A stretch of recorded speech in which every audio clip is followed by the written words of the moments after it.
Good morning, and thank you very much for joining us. I am Yori Folani. We thought we'd pick up where we left off yesterday because we were looking at the Electoral Act amendment. You know, that one, the only one. The president signed it and immediately was requesting, for, an amendment. If you could just expunge, I think it is, section 8412, I'd be very, very happy because the president opined that it was in contradiction to aspects in the Constitution. Anyhow, we'll find out a bit more. We talked about this at length yesterday, and some people wanted to add their comments but couldn't get in because of time. So today is another day. And we also have with us Dr. Ajibola Bashiru. He's the Senate spokesman. He's the senator representing Osun Central, former Attorney General and Commissioner for Justice in Osun. Good morning to you, Dr. Ajibola Bashiru. Yeah, good morning, Yori. Thank you. Thank you very much for coming on. I understand that, thank you very much for making the time for us, but that, you have to get away as soon as you can. So I understand that. So we'll stay with you for a while. What I wanted to ask you about is that this doctrine of the separation of powers, very well known, especially to someone like yourself, a lawyer and all of that. Now, the president signed the act, which we'd been wanting him to do, but immediately was requesting, that something be expunged, even though he signed the act. Now, the body language of your principles, going by the report, is that you're actually waiting, the Senate, actually, I'm speaking about the Senate president now, waiting on the executive to forward memoranda or whatever it is that they need to be forwarded, so that you could begin to look into that, into the commentary or the request of the president. So explain that area to me, please, if you will. The doctrine, you people have done your work. The man has signed it. Now he's saying, I'm not happy about a certain aspect, but I will still sign. Meanwhile, you people look to see how you can remove that part. Does that sound one kind, Dr. Bashiru? Not really, but I must first correct an impression. The Senate president or the leadership of the Senate are not my principal. All of us are co-elected to represent our constituency. So when you have leadership of the Senate, they are at best primus and inter pares. So the act of legislation will involve the requisite threshold of the number of senators or members of the House of Representatives. So it's not a case whereby we take instruction from anybody, no matter high place in the hierarchy of leadership of the National Assembly. So irrespective of whatever is the body language of anybody, ultimately, whether the amendment will be gotten or not will depend on the disposition of the majority of the members of the National Assembly. Then secondly, this is not the first time the president will assent a bill, and soon after he will come up with a request for amendment. That was done in relation to the petroleum industry bill, which was signed, and within 35 days, he came up with an executive bill seeking to amend certain provisions in terms of executive position.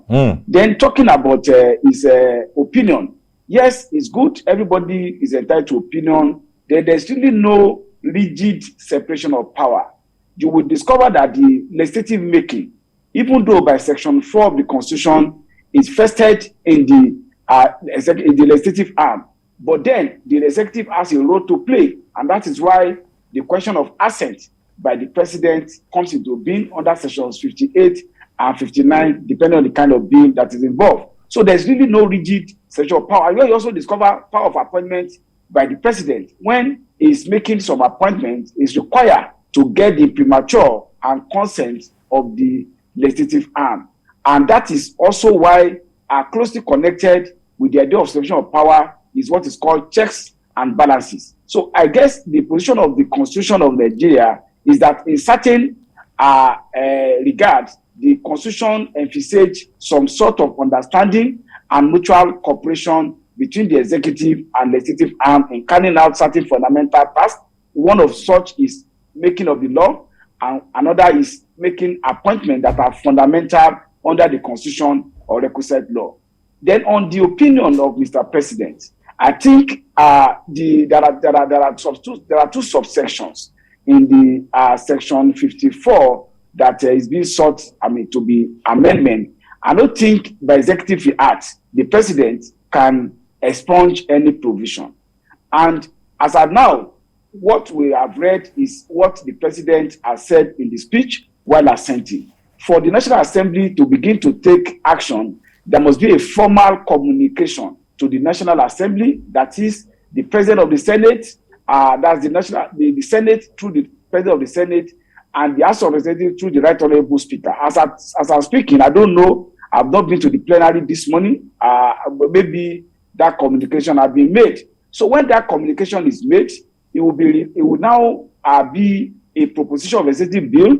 There will be a second reading. Then it will be consigned to the relevant committee for possible, if it's necessary, public hearing. Then it will come, the committee stage, come back for the committee of the whole house to consider the appropriation. So what the president is seeking is, not strange as far as I'm concerned, and it does not mean that automatically what he's seeking will get, the authorization of the majority of it. That's not to say that if the arguments are convincing to the majority of legislators, it will also not be given consideration. Okay. Let me stay with you, Dr. Bashiru, because there was the idea, the notion in there that 8412, the president must have been advised, or he might know it himself, having read the Constitution thoroughly. But certainly, every legislator is supposed to be, completely conversant with the provisions of the Constitution, of the Nigerian Constitution. Now,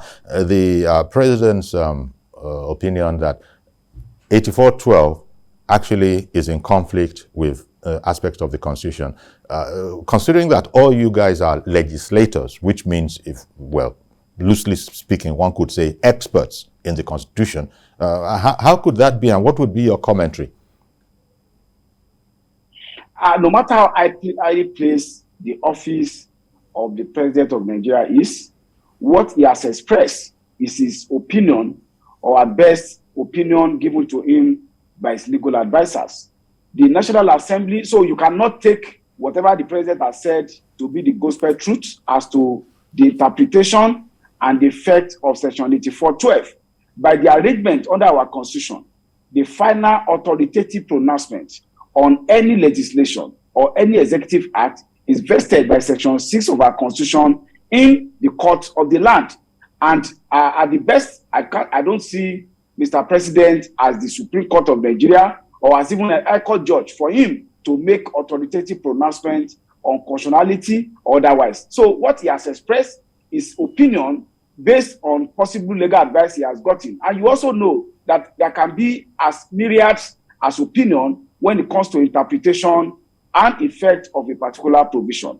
Because I'm at a loss, Yori, to say that a person who is an appointee can be automatically 40 delegates in convention, automatically means he has been disenfranchised under the Constitution. I don't think that is correct interpretation of the Constitution by my own understanding.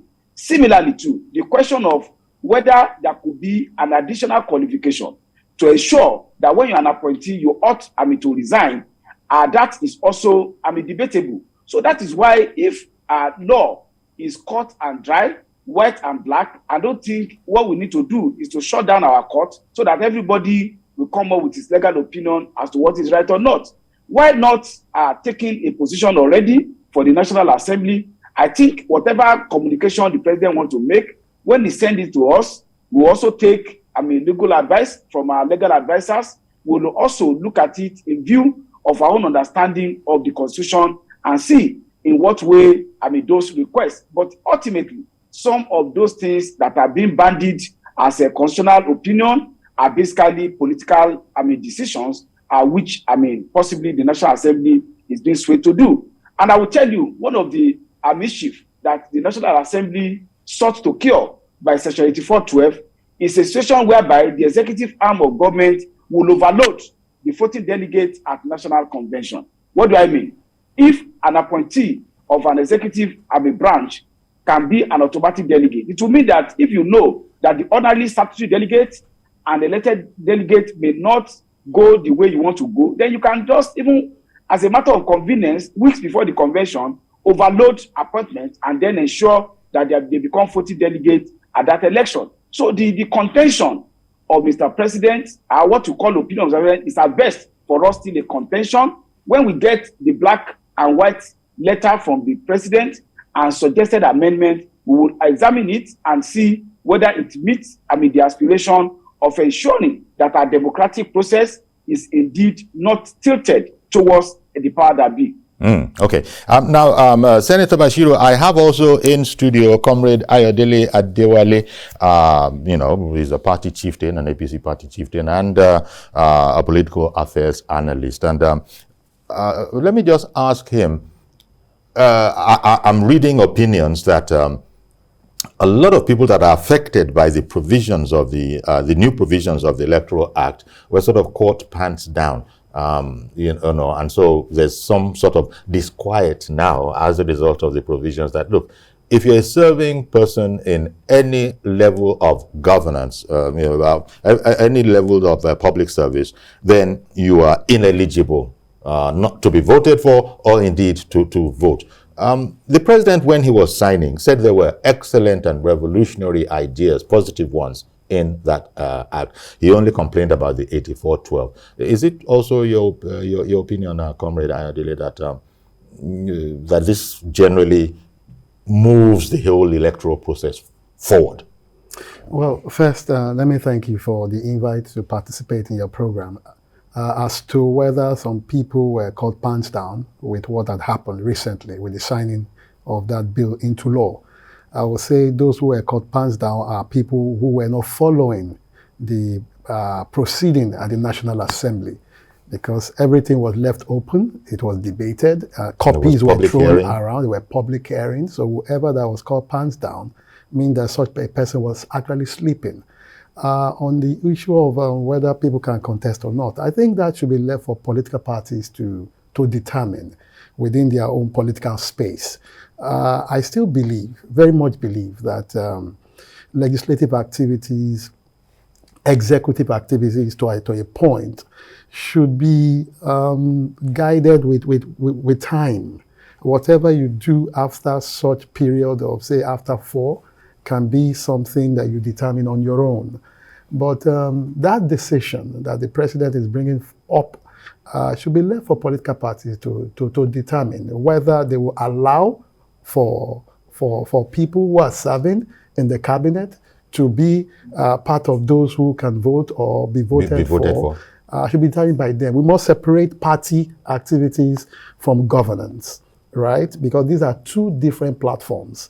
The fact that you have come from a party and elected to administrate in governance does not mean that you can also override on the provision and the constitution of that party. Mm-hmm. So the party have the right to decide. Well, Dr. Bashiru, I'm sure you heard that. The question that perhaps the matter of who can be voted or be voted for, or indeed can vote for anybody at the congresses of the parties, perhaps might have been better left to politicians. But the National Assembly, in its wisdom, has come up with this, this instrument that says clearly, this is the best wisdom now. This is our best wisdom now. You shall not take advantage. Well, not that they put it like that, but if they say you're ineligible, it must mean to most people who are not that learned that, fine, they can't take advantage of having been publicized by their public office to now have the head, maybe even head, neck, and body start over their colleague who was not so fortunate, if that is the word to use, to be appointed to a political office. So it sort of levels the field, is the way the National Assembly, just looking at the law now without any sentiment, sort of constructed it. But the president is saying that, could you just tone that down a bit? I think the beauty of democracy is that there will be as feeling ideas as we have human beings. I very much, appreciate the contention of my friend in the studio. That may be some issues against the political party. Ayodele, yes. But at the same time, you see, from my experience, we also discover that, with respect, and I speak as a party man, our party system is still at a developing stage in Nigeria. is not as strong and as well institutionalized to be able to withstand a certain kind of pressure. But then I also need to make this clarification. The provision of Section 12 of Section 84 is not applicable to all political office holders. It is only applicable to appointees. If you are elected, person, either chairman, vice chairman, governor, deputy governor, president, vice president, National Assembly members, if you are holding elective office, there is the decision that you are not, even obliged, to resign, even in line with the provision of the Constitution, which prescribe 30 days for all category of public servants. So because you are not deemed by law to be public servant. But in relation to appointee, I think it's about choice of values and choice of what we intend to be within the context of our political system. The question is whether undue advantage possibly will be given for you when you're an appointee. There could also be argument of possible distraction when you are conducting campaigns for an elective office, and we are also saddled with the responsibility of carrying out your functions as an appointee of government. Would there not be possible conflict of interest or distraction and the possible utilization of available government resources to your advantage in that electoral contest? So there are different levels of value propositions and contentions that may come into being. But then the president has thrown the ball in the court of the National Assembly, and I can tell you, we will look at issues, contentions in a very dispassionate and very matured manner that the Net Assembly has been tackling matter. We have never been on ego trip with anybody. We have never been afraid of being called any names so far, that we believe that whatever decision we take is ultimately in the best interest of the polity and advancement of our people. Well, thank you, Dr. Bashiru, for making that clarification. It's important to me because it does explain, first of all, your work in the National Assembly. It's deep, and there's so much to it. And if you're going to be able to follow it, then you must really be a devotee, a student of politics and lawmaking. And so when you made that clarification that it's not everybody that is seen as a political appointment. For instance, governors, the president, for instance, and the deputies, they are all on the same ticket. So those are elected because, conversation had gone into, if you want, the social media space that, so all political appointees, have to resign. Some of them are not actually political. For instance, the vice president, he was elected on the ticket of the president. Any deputy governor was elected on the ticket of that deputy governor. So those people are exempt, is the clarification you've just made. Definitely, they are not expected to even resign even after they have secured their nomination. But any other appointee, let me give you my personal experience, having obtained the ticket of my party to contest for the senatorial seat of the Osun Central, I was obliged to resign my lecturership appointment at Osun State University 30 days before the election, and that is by the provision of the Constitution. A sitting senator will not be so obliged to resign his position in the Senate just because he's seeking re-election. Ditto for all other persons are elected to their position. So the provision of Section 12 has two dimensions for purpose of enlightening people. One is whether somebody who is a political appointee can vote at elective convention for the purpose of nomination of candidate, even when such person is not a candidate at that election. The provision of Section 12 of Section 84 is that such people should be debarred from being voting delegates at any nominating convention or congress, whether they are contesting or not. That's one aspect. And I think the president did not, with respect, advert to that proposition. By no imagination can anybody even surmise any argument that it infringes any provision of the Constitution. The second aspect is whether such appointee can be voted for, which means with the implication that they ought to have resigned from their office before they put themselves for being voted for as such convention. Yes, arguments are neither here nor there, but as I said, we are going to take our decisions based on the best and available legal advice and political options that we think will address the mischief that the provision intended to address. All right, then. Well, Senator Ajibala Bashiru, I want to thank you for carving out time for us, and we are aware that you have to leave now because you have to attend plenary. So thank you very kindly for making time for us this morning. Yeah, it's been nice having this opportunity to make these important clarifications to Nigeria. Thank you. I appreciate Yoli and the TVC crew. Okay, then. Thank you very much, Senator. Okay, interesting. So that's cleared up, well, for me at least. So suddenly, if Vice President Oshibajo is interested, the whole idea or notion about, so you will have to resign, Dr. Bashiru, not that Oshibajo has said that he's interested in any way, shape, or form, but these are questions that came up, you remember? And even though it was known already to a lot of people, but perhaps there are those that didn't know, but he was then explaining the difference between a political appointee and an elected an elected public office holder. So I just use the example of Yemi Oshibajo, for instance. So no, if he was interested, he can still remain in office and go through all the processes.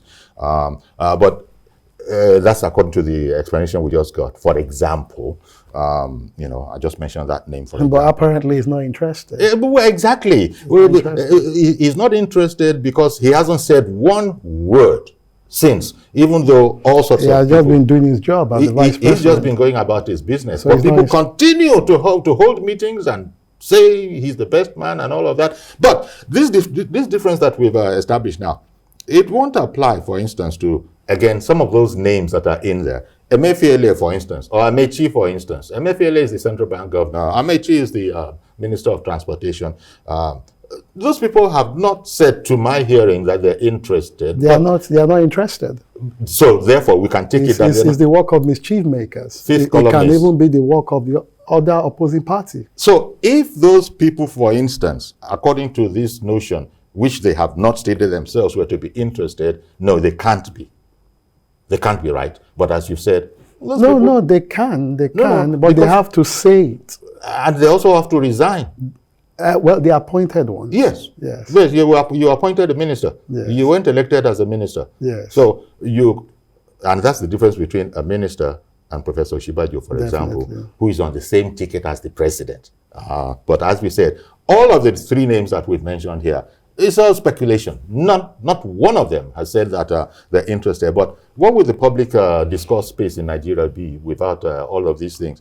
They're just in there. Okay, Ada has come in. Good morning, Ada in Jos. Hello. Hello. Hello. Good morning, Mr. Yori. Hello. Ada from Jos Plateau State. Yes. Hello. Can you hear me? Yes, loud and clear. Yes, good morning. Good morning. Mr. Yori, Ada from Jos. Good morning to your guest. Yes. Good morning. Mr. Yori, after listening to the analysis there by your two guests, my dear, I just have to simple though. If there were no protests by CSOs and the news are cried by the public, including myself, for President Buhari to attend to the Electoral Act Amendment Bill without further delay, from what is happening about this section 84-12, it's likely President Buhari would have sent it back without attending to it, but for that pressure. But I still thank President Buhari for succumbing to the pressure and reasoning. It would have been a disaster. Because I can't understand the whole scenario. When he was talking about the method of primary, was this section not going to be noticed? Was it not at the last minute that some of his staff who are interested in it, but some of them even told us on national TV that they didn't like it again, they will make sure to sign. I thank God for the pressure. It's really unfortunate the way things are going in Nigeria. What are we talking about? Can't they get political parties to decide on? Why must you make a big deal of this kind of thing? Well, I thank God for the Holy Ghost Spirit that made him to sign it. If not, there would have been another NSAS protest. God bless you. Let's not talk about this one. Thank you very much for calling in, Ada. So that's the way Ada sees it. All political appointees at all levels of government are now ineligible. But then we've understood that there are a few, maybe not too many of them, there are a few, but just for the sake of clarification, you can't just say blanket everybody who's interested. We'll have to put that test of if you were elected into your position.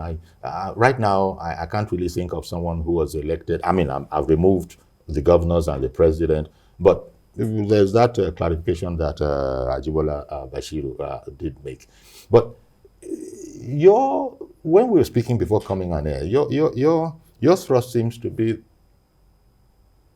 Sorry, somebody just said somebody in Ikeja. Mr. George. Good morning, Mr. George in Ikeja. Good morning, Uncle Yori, and good morning to Mr. Adewale. Yes. Good morning, sir. Uncle Yori, I wish the senator were still to be around to. He had to go to plenary. Yes, to hear my own reaction. You know, yesterday I called and I summarized my assertion that you cannot eat your cake and still have it. The senator has just explained it in detail, what I meant.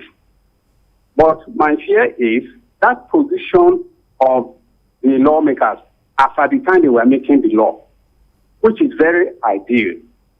Can they push it through? That's what the first did with the issue of direct primaries. Direct primaries remains the best mode that can bring about transparency and generational change. Another day, maybe we'll discuss what I mean by generational change. But the time came for them to stand their feet. The Senate and the National Assembly members couldn't do it. They succumbed to the pressure from the executive. This one, are they not going to do the same thing again? How can you say because you were appointed as a minister or as an executive, then you go for voting, you automatically get, recognized when you didn't contest anywhere? The man sitting beside you there, I know he was chairman of a prominent local government in Lagos. We saw what happened when he was in government, the pressure he went through. He can tell you what it is to manage people and manage events. Somebody who has not gone through that process was appointed and automatically is a minister. And you know that the government can appoint professionals, people who have never had anything to do with public governance, and then they are ministers. When it comes to convention and election, you just put him and say he's over and above those who have experienced people in public governance, like the man sitting beside you. How do you think those people will feel? The idea behind the law is good, but will these lawmakers be able to tell the president, sorry, sir, this is the best we can, and we want to stand by it? That's the question. That's my worry. Okay. Good morning. Thank you very much, Mr. Josh. Now I see why you would have wanted Ajibola Bashiru's, response as the spokesman for the Senate of the Federal Republic. But he did allude to these things in his presentation. He was making the point about, look, we're not in anybody's pocket. We're not exactly in those words. We do our work, and even among themselves, it's a primus inter pares affair, even though there are still principles in the National Assembly, but I decided not to worry about that. But I understood, because indeed he is right. First among equals is really, but the point he was making is that they're independent and they know everybody knows his lane. But I think he was trying to imply that you can still have friendly relations. And maybe it's part of the friendly relations that the president, after signing this thing, is actually still hoping that, they can still come and address it. And I think it has been said that it wasn't the first time that such had been done. But there are many who, I would say, guess now, who might not be politicians, who are saying that this is fine the way it is, just by common logic. And you had said before coming on air, when we were talking before coming on air, you had told that actually, if this Electoral Act amendment is allowed to work, that we're on the verge of a revolutionary time in our electoral process, smooth, real voting will count. In fact, just like the president, by and large, it's a good outing, this Electoral Act, right? Yeah, definitely. Well, it's a journey of a very beautiful beginning. It's a total departure from what was What before.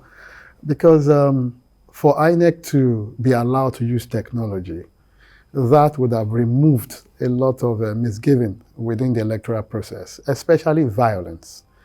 Because of the perceived violence or previous violent activity that have happened before. That is why most people are always afraid of going to the polling center. But by the time you're using technology right now, they've been allowed to use electronic voting and, of course, transmission of votes.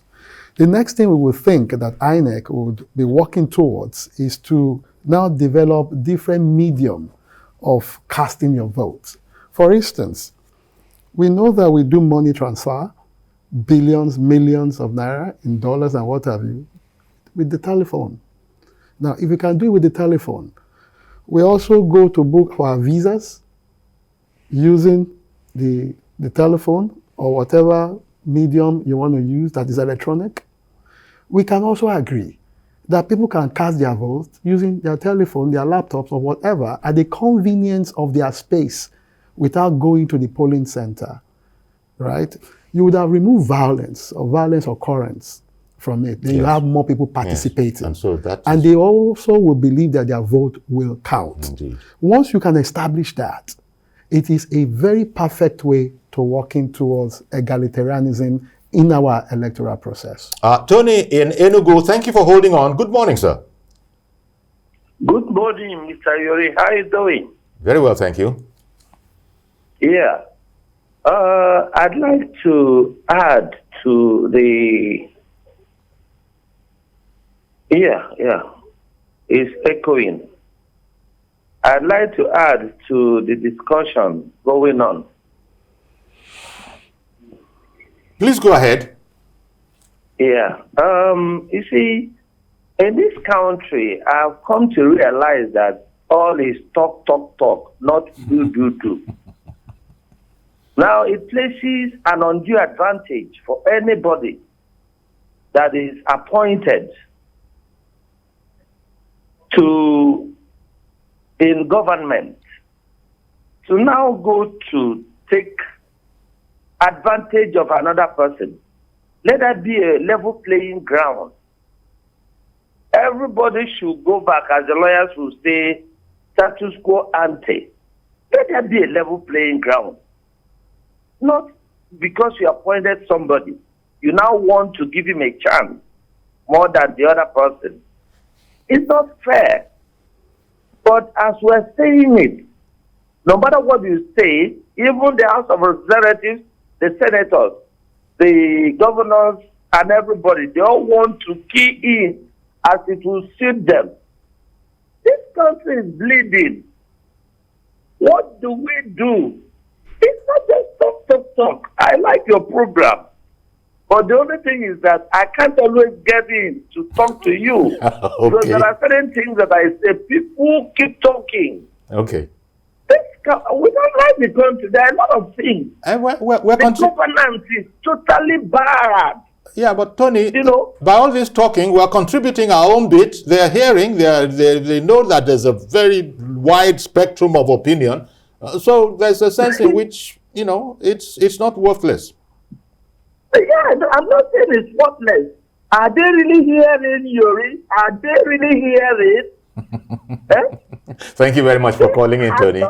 Appreciate you. Thank you very much for calling in.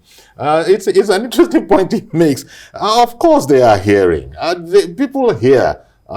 People hear. And where would they all be without the newspapers, the radios, the television? That's how they assess what the people are thinking anyway. And but I think, as Tony is implying, hearing it is one thing.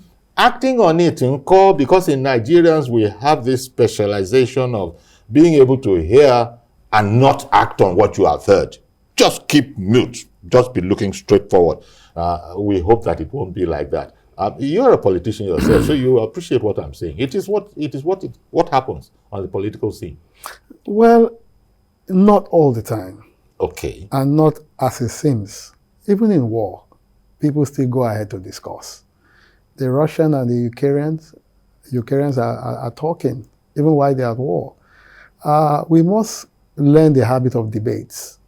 The fact that it has gone one way does not foreclose the opportunity to continue to talk and walk the talk. But when you say we must learn the habit of debate, I thought Nigerians were junkies, debate junkies. No, we're not. We're not? We're not. Because we will talk. We will talk about it wherever it is, either here, either in the beer parlor, either in the pepper soup joint, wherever, in the social club.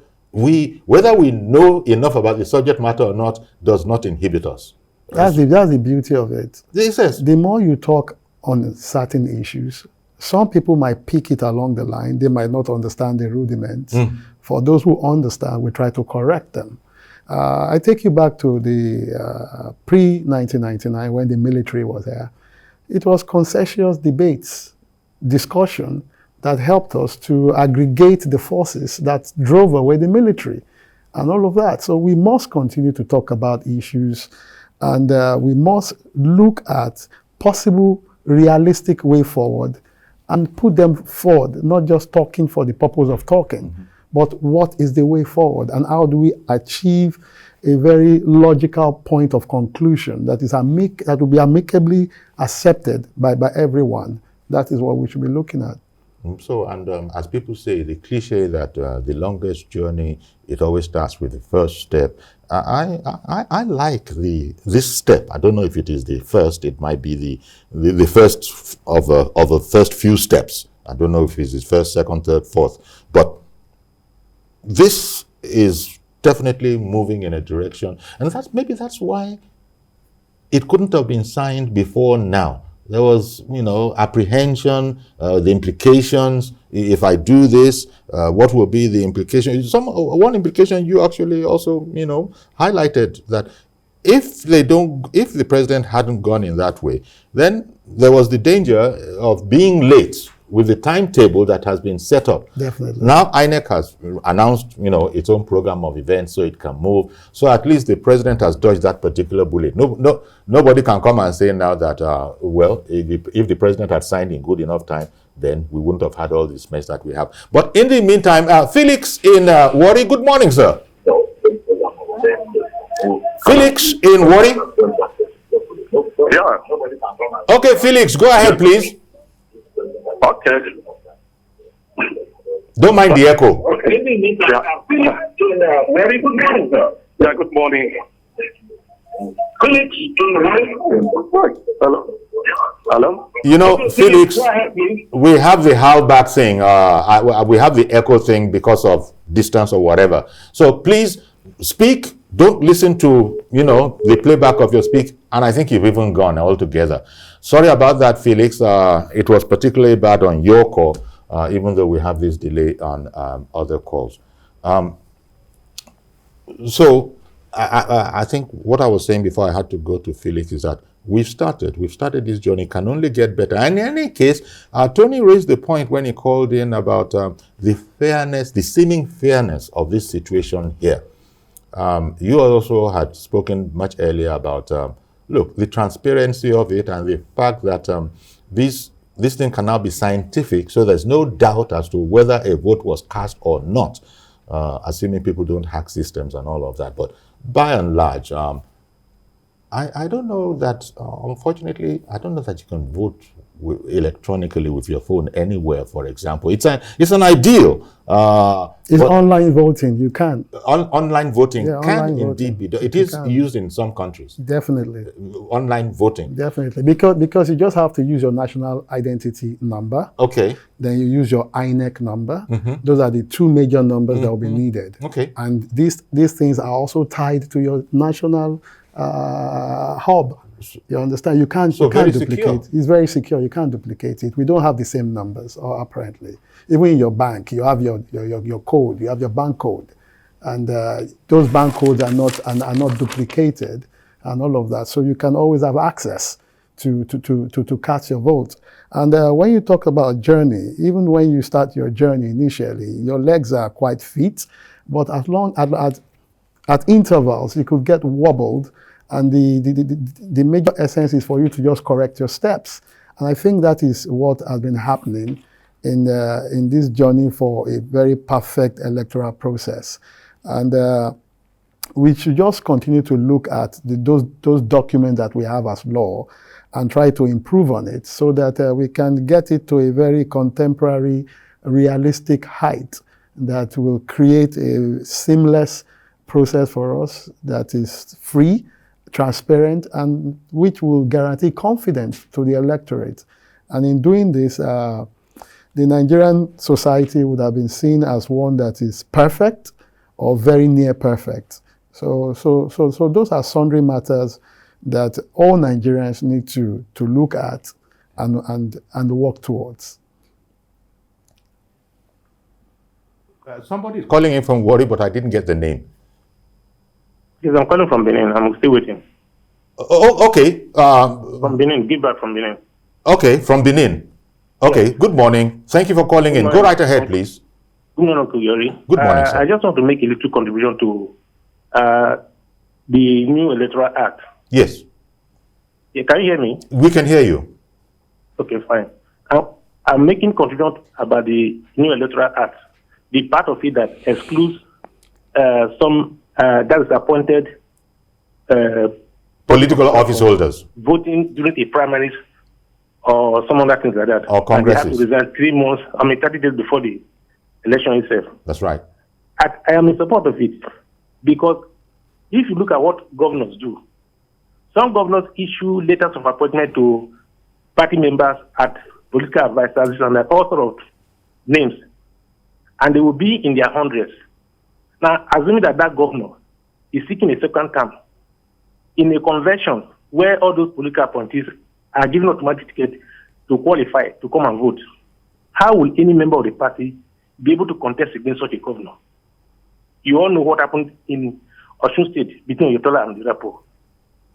Now, if a president, even if he's like Buhari, is now going after 2 terms, assuming he has somebody in mind, between and that time, and begins to issue appointment letters to political office holders, give it any name.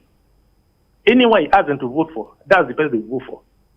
How will any other party member stand a fair chance against such a candidate?